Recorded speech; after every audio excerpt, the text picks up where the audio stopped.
And they're also going to be buying a lot of our energy, all forms of our energy, because they need energy, and we have more than anybody. We're number one in the world now in energy, so that's going to be very exciting. But I thought it was a great 2 days. It was a fantastic 2 days.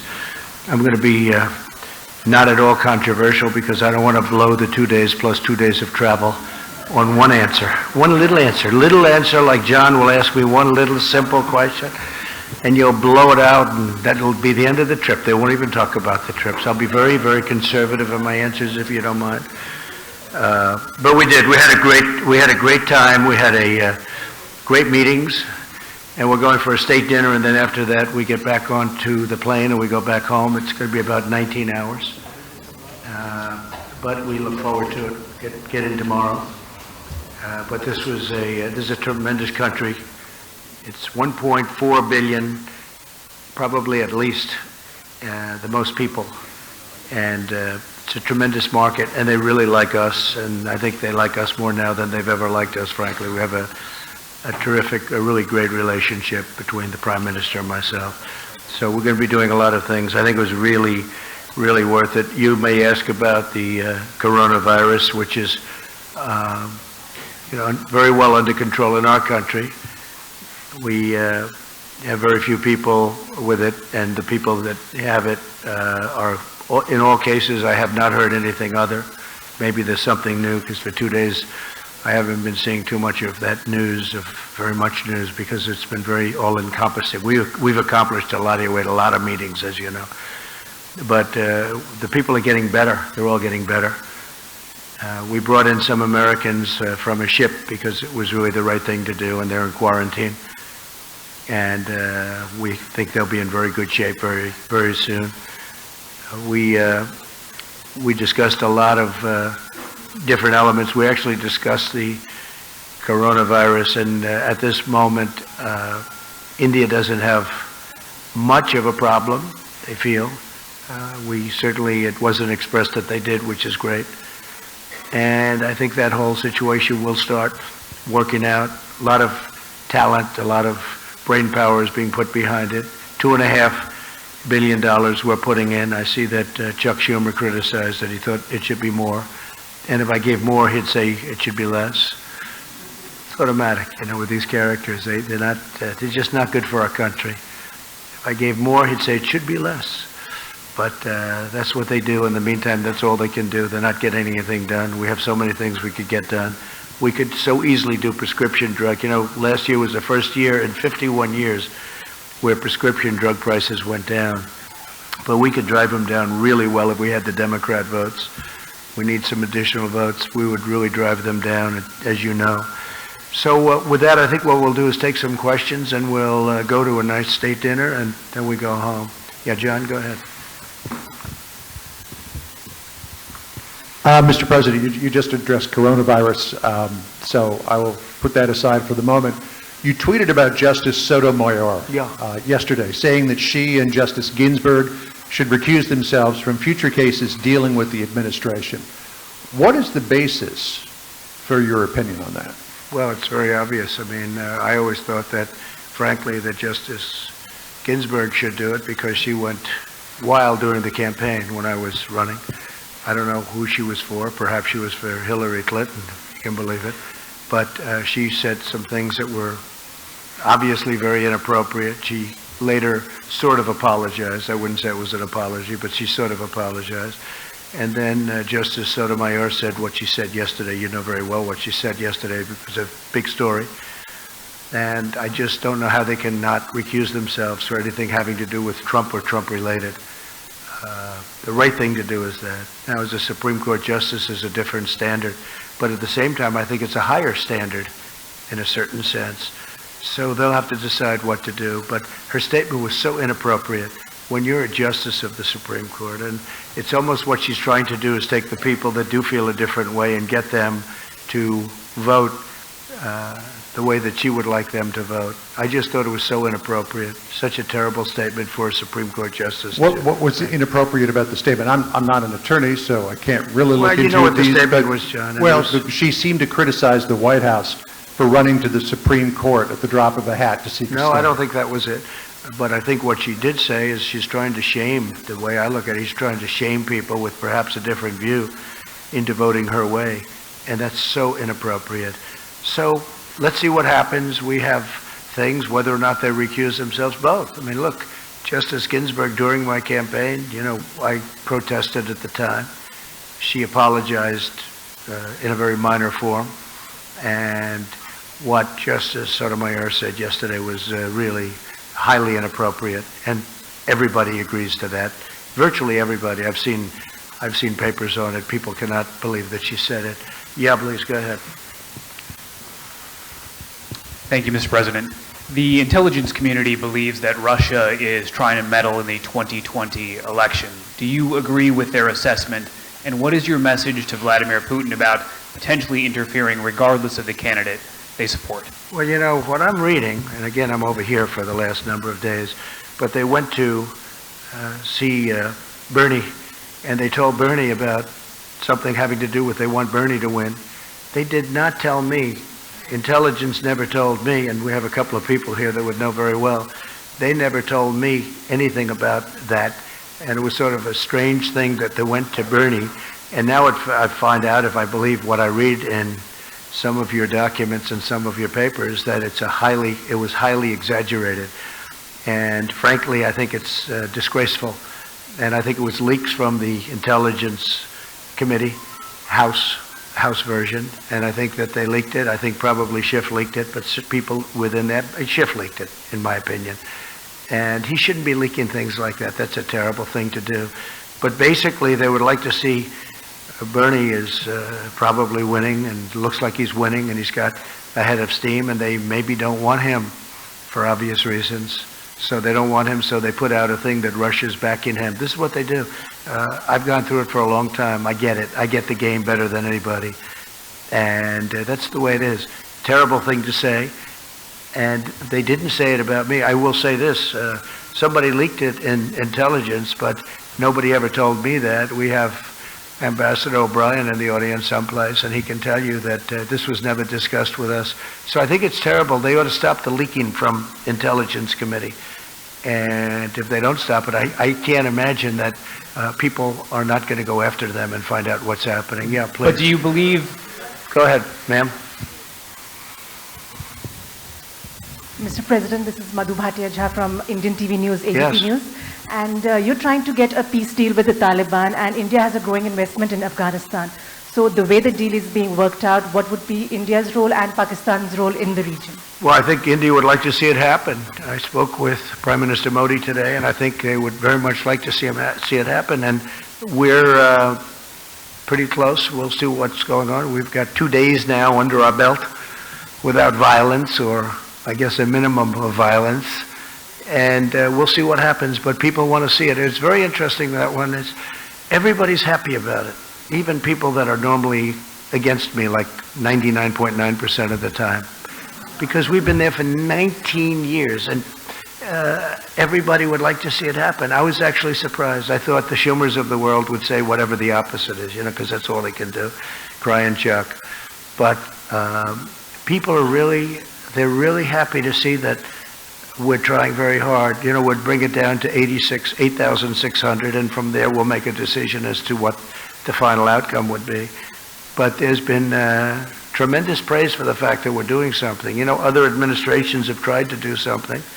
In particular, the previous administration, for a long time, they were never able to get anything done. And we're really serving not as a military force as we are a police force. And we're not a police force. They have to police their own country. We're not a police force. It's like law enforcement. And that's the way it is. So we'd like to, after 19 years, we'd like to bring our young people back home, bring them, that's where they want to be. And we'll always have intelligence there. We'll have other things there. But we'd like to bring them, for the most part, we'd like to bring them back home. We want to watch the area. The area is a hotbed of problems. And when we bring them home, we'll let them know that if something happens, we will hit them so hard. And we could win that easily if I wanted to kill millions of people. I don't want to kill millions of people, innocent people. We could win that very easily. We don't have to act as a police force. We could act as a military force to win, not a military force to just take care of things in that very, very difficult part of the world. It's a very difficult part, very dangerous part of the world. So let's see what happens. So far, so good. So far. But I'm very impressed with the kind of kudos we're getting. Yes, please. Mr. President, namaste. I'm Saurabh Shukla. I'm editor-in-chief of News Mobile. If you remember, I interviewed you during your last campaign Good. in New Jersey. Good. And I asked you this question earlier at that time about a Trump doctrine on fighting out Islamic fundamentalism, which you spoke about and you discussed with Prime Minister Modi, and you spoke about a Modi-Trump doctrine. So what is your roadmap to fight out Islamic radical terrorism? Well, I don't think anybody's done more than I have, if you look, because I came in, and if you check your maps and look at Iraq and Syria, it was all over. In fact, they had it painted a certain color. I won't tell you what color because it doesn't matter. Somebody will say it was a Republican color, so I don't want to get people confused. But it happened to be red, and it was basically trying to show where ISIS was in those areas. And it was out of control. And I gave the orders, and we have 100% of the caliphate. We have tens of thousands of people in prisons now. They're being guarded by the Kurds and others. Europe should take a lot of them back. So far, they haven't agreed to do that. They should do that because we did them a big favor. We captured them, but I did that. We killed al-Baghdadi a few months ago, and Soleimani is gone. He's no longer putting roadside bombs all over the place. Somebody else may be, but he was the father, the king of the roadside bomb. All of those young people that you see with missing legs and arms. I've seen every combination. The legs are gone. You go over to Walter Reed. I have to say the doctors at Walter Reed are incredible what they're able to do. Incredible. But that's what his thing was. He thought that was a beautiful weapon, roadside bombs. It's a coward's bomb. And all of these young people that have been so badly hurt, and we did a big favor. In addition to that, as you know, Hamza bin Laden is now gone, and he was looking to do damage, and he's gone. And Al-Qaeda last week, you saw what happened there. Absolutely. So nobody's done more than what I've done. And but at the same time, Russia should do it, Iran should do it, Iraq should do it, Syria should do it. You know, we're in a different part of the world. We're doing it. Everybody says you're the only ones that can do it. Well, at some point, these other countries, Iran should do it. Iran hates ISIS, and they should do it. And we've done a great job. We've taken our soldiers essentially out of Syria, except for little hot spots that we figured, we'll do, that develop. But we've taken the oil, and the soldiers we have there are the ones guarding the oil. We have the oil. So that's all we have there. And now we have, if you look, we are down to a small force in Iraq, and we're down to a small force very shortly, but right now even we have a small force in Afghanistan. And so we're moving out and moving around, but the only soldiers we have in terms of Syria, the predominant number of soldiers are the ones guarding the oil.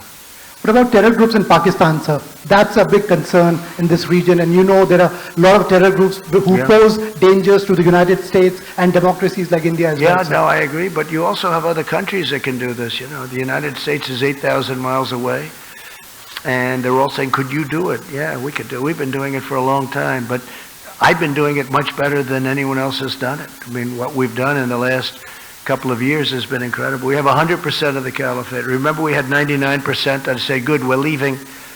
And I was hit with, people couldn't believe it. They said, do 100. So we did 100. I did 100 with some great generals that knew exactly what they were doing. They were unbelievable. We took 100% of the caliphate. And we have thousands of prisoners right now locked up.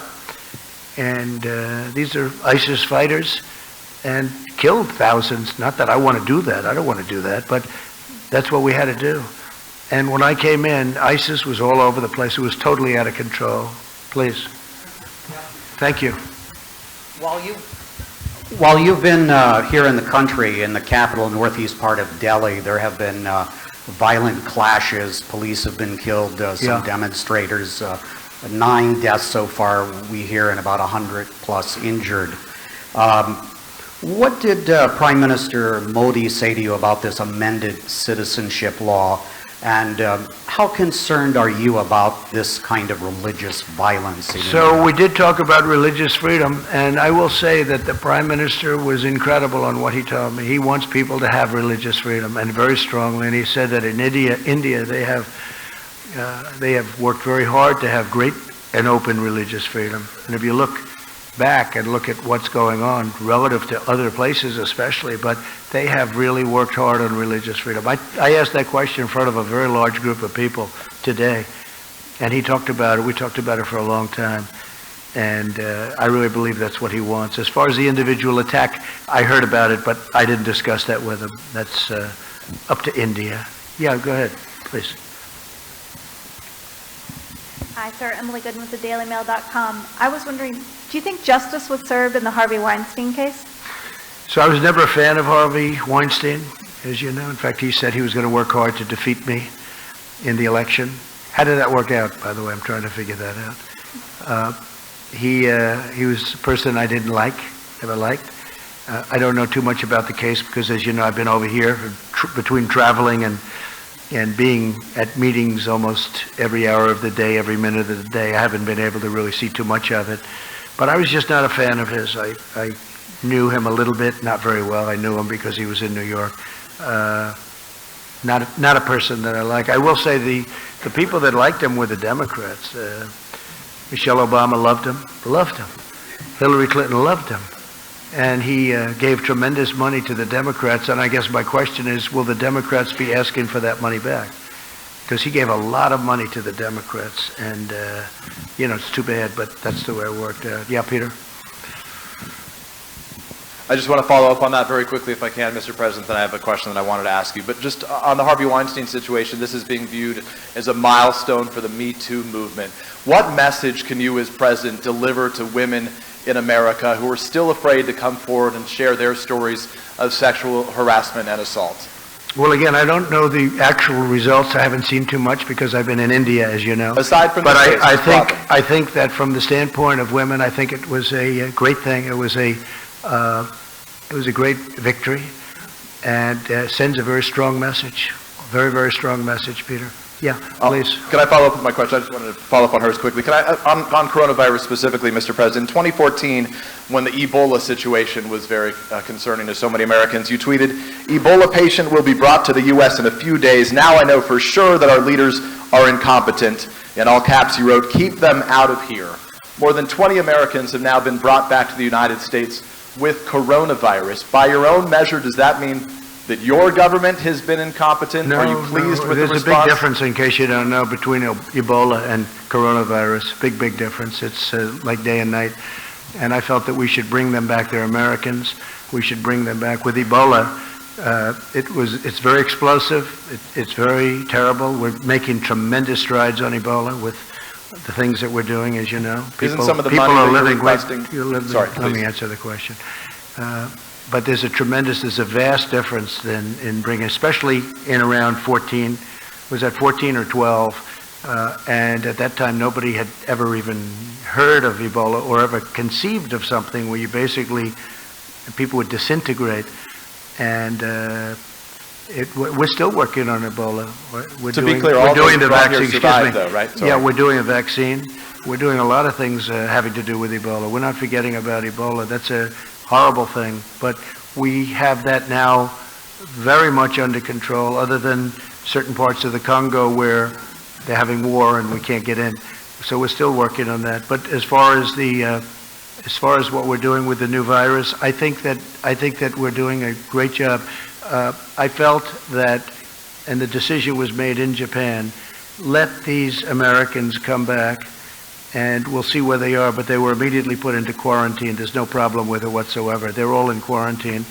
And as you know, I approved $2.5 billion for just that purpose, and also for working and getting a vaccine. For clarity, those with Ebola, when they were brought here, were quarantined, and all the Americans also survived, right? I know, but the level of death with Ebola, at the time it was a virtual 100%. But none of the Americans who came here.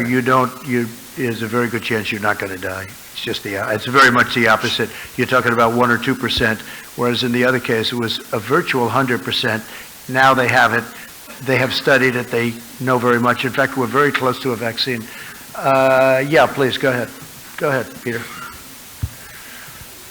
Oh, all right. We'll Hi, I'm Swati Chandrasekhar from TV5 Network. Good. Thank you. So, how do you define, differentiate, and deal with the love of yours for Indians in India and Indians' love for H-1B visa in America? So, how do you differentiate this? Yeah, we're talking about the H-1Bs, and we are.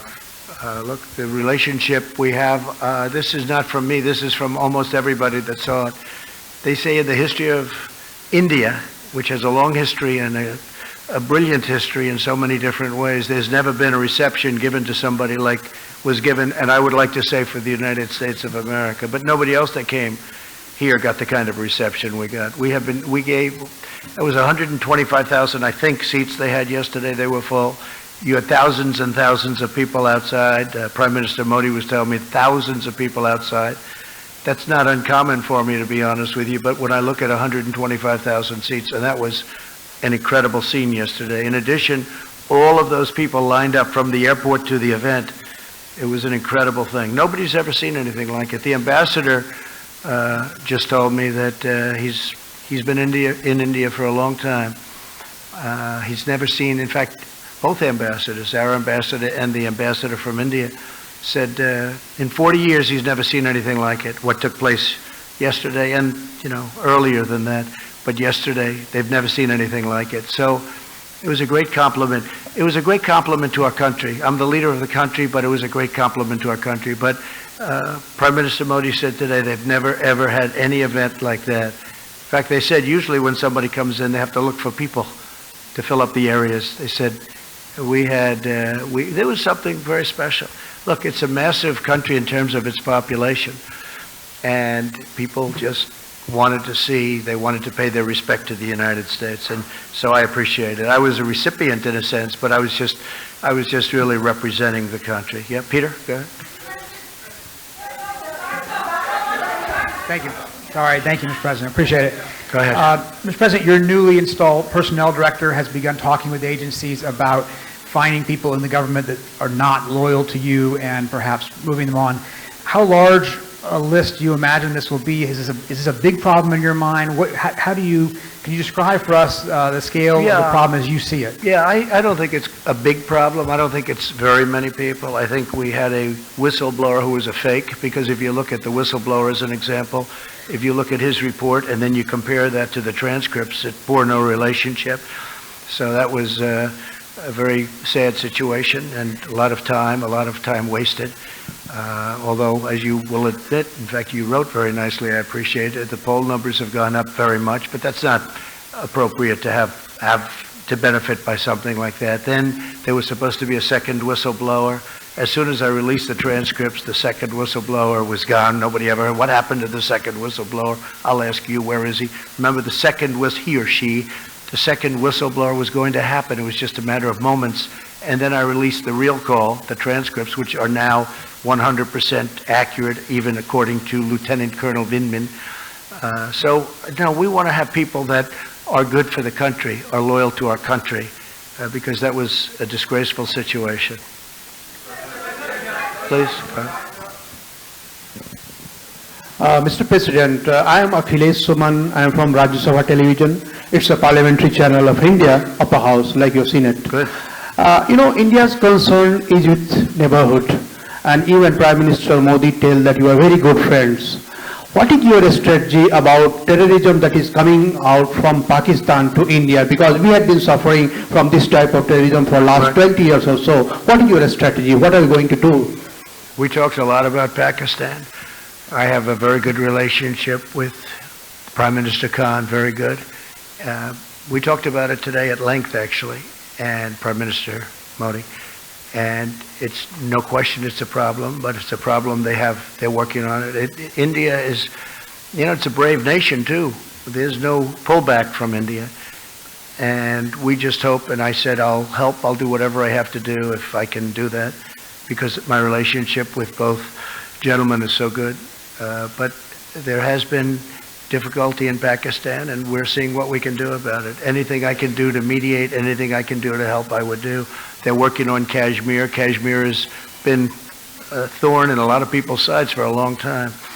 And there are two sides to every story, but they've been working on that very hard. We discussed it at great length, terrorism, and I think we have some very good ideas. He's very, very strongly against terrorism. I'll tell you, Prime Minister Modi is a very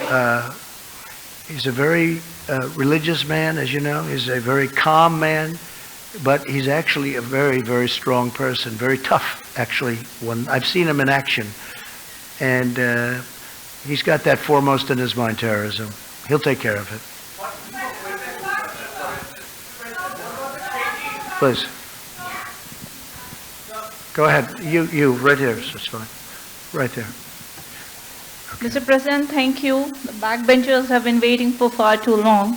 I'm Richa from Business Line, and we would like to take you to your today's meetings. Before coming to India, you said trade deal will be later, but of course sometime soon. In the morning, you spoke about energy security and energy deal, and you are already the 5th supplier to our country. You said other sources also. We would like you to elaborate on that. When we are talking energy security and energy deal, what are we looking at? Yeah. And is nuclear happening? So we talked about many things, many things. We talked about Iran, we talked about Iraq, we talked about, we were together for 2 days. I'm going to be with Prime Minister Modi tonight for a state dinner at 7 o'clock. It starts at 7, I believe. And we talked about exactly all of the things that you're talking about. We also talked about tariffs, because as you know, India is probably the highest tariff nation in the world, meaning charging tariffs to outsiders. And I said, we have to stop that. We have to stop it, at least as it pertains to the United States. And I think we're understanding each other. With China, we worked a deal, and we worked it because of the tariffs, and I was able to leave the tariffs on. That will take care of phase 2. We still have 25% on $250 billion. But in the meantime, we're working with China very much on the virus. We feel that's something. And I have to tell, I spoke to President Xi the other day. He is so committed to solving that problem. He is working very hard. He is very capable. The country is very capable. And it snuck up on him, but I think he's going to do well. Now you see it's going to South Korea, and it's going to Italy, and it's going to other places. But I spoke to all of them. They're all working very, very hard on it. The United States, because of an early decision I made a decision, I believe it was the first time it's ever been done. We closed the country to certain areas, as you know. And I was criticized for that decision. Now they're saying it was a good decision. I think it was a good decision because we have very few people. And you can add to it a few people that we took in because they were Americans. I mean, what are we going to do? And they were almost in between countries where people weren't going to take them, and they're Americans.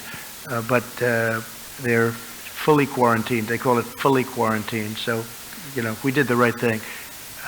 If you were out there, if you were an American and you refused to have any help from your country, these were wonderful people. It wasn't their fault. So, but we're really down to probably 10. Most of the people are outside of danger right now. But we've had a very strict line on the people that would take in the areas from which we take. And I did it very early. It's never done before, and I did it early. So I think it was a good decision as it turned out. Yeah, please. Just wanted to follow up on my colleague's question about Russian interference. Can you pledge to the American people that you will not accept any foreign assistance in the upcoming election? And on this idea of a purge in your administration, there was recently the departure of your acting DNI, Joseph McGuire. You replaced him with your ambassador to Germany, Rick Grinnell. Some of your critics have pointed out that Ambassador Grinnell has no intelligence experience. How can you justify to the American people having an acting DNI with no intelligence experience? Okay, first of all, I want no help from any country, and I haven't been given help from any country. And if you see what CNN, your wonderful network, said, I guess they apologized in a way for, didn't they apologize for the fact that they said certain things that weren't true? Tell me, what was their apology yesterday? What did they say? Mr. President, I think our record on delivering the truth is a lot better than yours sometimes, Your if you record don't mind me is, saying. let me tell you about your record. Your record is so bad you ought to be ashamed of yourself. You have probably I'm the not worst ashamed of record. anything, and our You probably have the organization worst is not record in the ashamed, history of broadcasting. As far as McGuire is concerned, he's a terrific guy, but you know, on March 11th, his time ended anyway, so his time came up. So we would have had to, by statute, we would have had to change him anyway, so the Will your time new was there. DNI have experience I in the think, intelligence yes, field? yes. In fact, we're talking to 5 different people right now. I think all people that you know, all people that you respect, and I'll make a decision probably over the next week to 2 weeks. We have some very good people. But Joe McGuire is a very excellent guy. He's a very good man. And his time was March 11th. I believe it was March 11th where he would have had to leave. Was he But we forced are out going because he to- wasn't sufficiently loyal to you? No, not at all. Not at all. He was pushed out because, frankly, wasn't pushed out. He would have had to get out. On March 11th, he would have had to leave. But we're going to be making a decision on DNI very shortly. Thank you, sir. Yeah, please. Go ahead, please. Yeah. Mr. President. Well, that's not nice. Yeah, let her do it. Let's go one I by know, one. but you ripped the mic out of her hand. You can't do that. So, Boy, that wasn't very nice. He's... President Trump, I hope you're having a good visit here in India. I'm Ruchi Bhatia from ET Now. We have heard from Prime Minister Modi as well as you on a long impending trade deal. It's still not happened.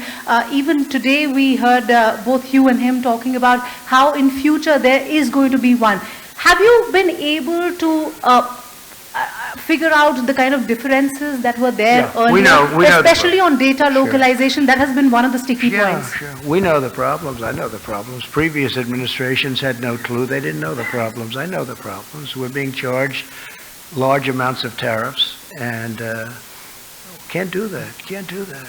And so they understand that that's where I am, and if they want to deal with us, and they will, they're going to, just like China. Everybody said you'll never make a deal with China. I made a deal with China. It's a great deal. They're going to buy $250 billion worth of product, and that's only a piece of the deal. It's a large piece. It's probably 40 to 50%, but it's an incredible deal. In addition to that, we're taking in billions and billions of dollars worth of tariffs that we can now use for phase 2, because they want to get rid of the 25%. So we have the 25%, they want to get rid of it. Well, with India is, I think, the highest, again, I said it before, but the highest tariff when you deal with India. Harley-Davidson has to pay tremendous tariffs when they send motorcycles in here. When India sends motorcycles into the U.S., there's virtually no tariff.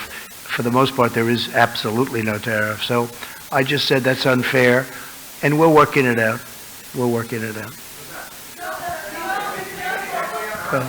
Go ahead. Good evening, President. I think we'll win that one easily.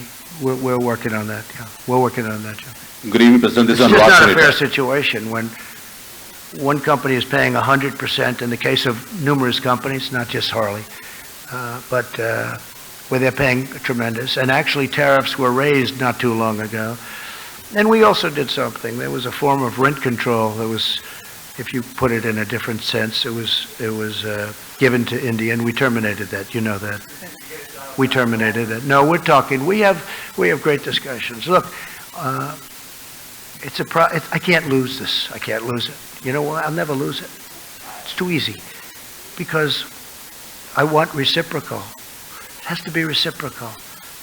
And the money you're talking about is major, but the United States has to be treated fairly.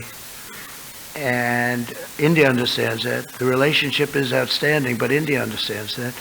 We've had a tremendous deficit for many, many years with India, with everybody, you know, with, frankly, so many different countries.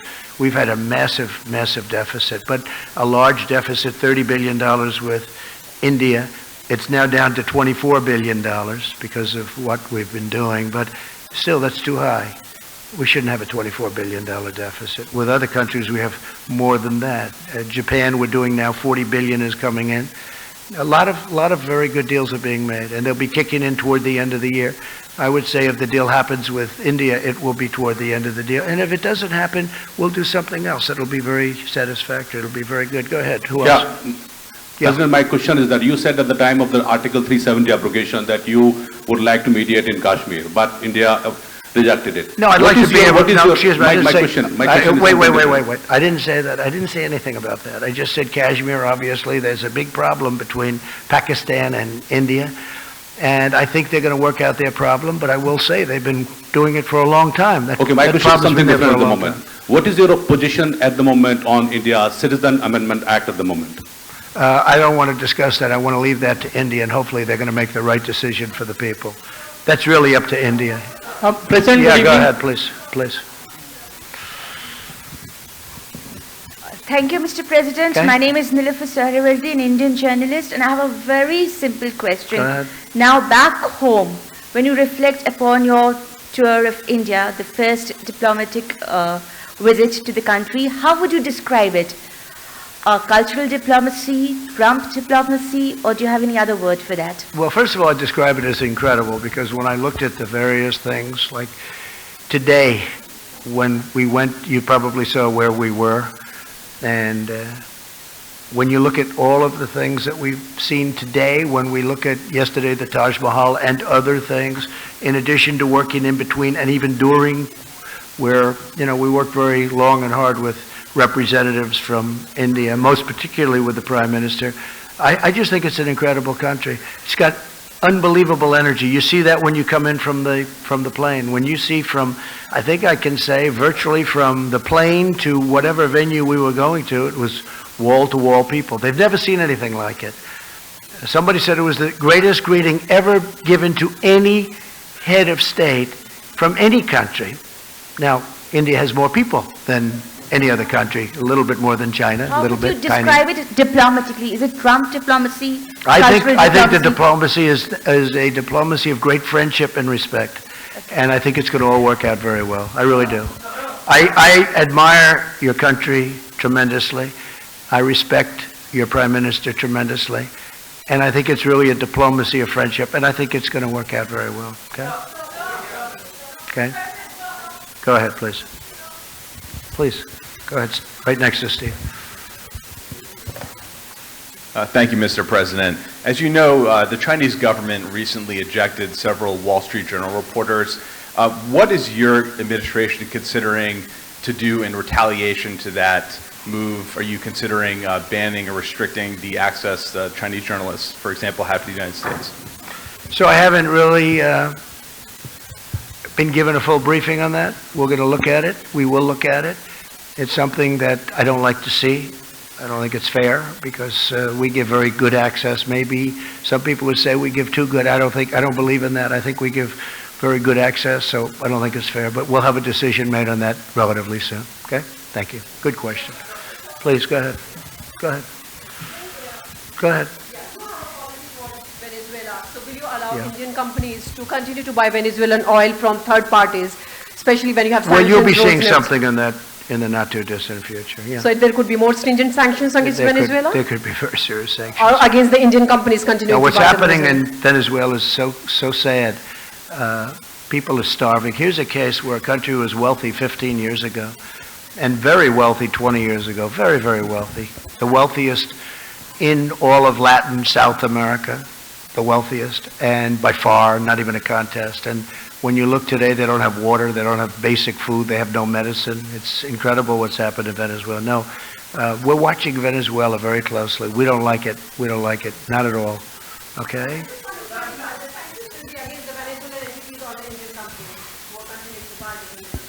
You're going to see in a little while. You're asking a question right in the middle of us doing something. Go ahead, please. Ali Maqbool from BBC. There were some back home that were hoping you would raise concerns about some of these policies that Prime Minister Modi has introduced that discriminate against Muslims, and also about a rise in hate crimes here in India. But as someone Well, we did discuss that, and we discussed that, and specifically Muslims, and we also discussed Christians. But someone and who I had a very powerful answer from the Prime Minister. We talked about religious liberty for a long period of time in front of a lot of people, and I had a very, very powerful answer. And as far as Muslims are concerned, as he told me, I guess they have 200 million Muslims in India, and a fairly short while ago, they had 14 million. And he said that they're working very closely with the Muslim community. But sir, you yourself have been criticized for policies that have discriminated against Muslims, like the travel ban. There's also been a rise in hate crimes over the last couple of years in the US. So are you in a position to talk to him about those subjects? Yeah, I won the travel ban, as you probably know. A lot of people said I lost it. No, I won the travel ban, and we use the travel ban where we think there's, not based on religion, but where we think there's going to be trouble, where we're looking at certain countries. As you know, we added a few countries onto it, but we won the travel ban, and we won it in the Supreme Court. So the travel ban is not a thing against Muslims. It's a thing against areas where we don't want people coming into our country that are going to cause problems, cause harm, cause death, hurt our people. And I feel very strongly about that. Okay, please, go ahead. Thank you very much, Mr. Thank you. President. Thank you very much. Thank you. I'm Jing Xiang with Shanghai Media Group. I'd like to know, some people say that India could be to the U.S. in Asia during the 21st century what the UK was in Europe during the 20th century. How do you view it? Well, I think that India is going to be a tremendous player over the next, it's now, right? But over the next period of 50 years and 100 years, look, you're talking about the largest population in the world. You're talking about a tremendous country in terms of its heritage, its potential wealth, frankly. Right now, they have incredible potential. Economically, they have great potential. Their schooling system is getting better all the time. They're doing a fantastic job in certain sectors with respect to education. We see it in the United States. We see it. We have a lot of Indian students coming to our schools. They're great students, and they've done fantastically well at our schools. But we have, thousands and thousands of people coming from India coming to our colleges in particular, schools, but our colleges in particular. No, India's got a phenomenal future. I mean, you can rarely think of a place that has a better future than India, and highly respected, especially with leadership like Prime Minister, right? Modi. Yeah. Go ahead. Pick one. Go ahead. Sir, Rituparna from CNBC TV 18 India. American companies have been investing in India for a long, long time. Are you satisfied with the Indian investment regime, especially on issues like multi-brand retail and e-commerce, on which companies from US have a lot of interest in? So I'm very satisfied because they're investing tremendous amounts of money. I met Mr. Patel a little while ago. He's the largest steel person in the world by far. I don't think there's even a contest. And he's going to be building a $1 billion plant in Alabama. We had the press, I left him in there, always a risky thing to do. But if you see let's say we asked, answered 15 questions, they were talking about how much better it is to work in the United States now in terms of their investment. They have done a fantastic job. These are some of the biggest entrepreneurs in the world. I'm not even sure if the media really understood who they were. I knew many of them, certainly heard of all of them. The job they've done is incredible. But Mr. Patel, who's the biggest steel company, certainly the biggest steel individual, but I think he's the biggest steel company by a lot. He's investing billions of dollars in the United States, and he's only doing it because of what I've done to bring back the steel industry. The steel industry was dead, absolutely dead in the United States, and now it's a vibrant industry. It's incredible, and we need it. Again, we need it for defense. It's not just like certain industries that you don't need. We need it for defense. But he was glowing, and one of the reasons he's spending $1 billion in Alabama and more money in other places in the United States is because we brought it back. So we're very proud of that. So I think what we'll do is we're going to see some of you on the plane on the way back. It's been an honor to be here. It's an incredible place with incredible leadership and an unbelievable future. And I just want to thank you all, and I'll see you back in the States, and I think some of you are on the plane, and we can talk a little bit on the plane too. Thank you very much, everybody. Thank you very much.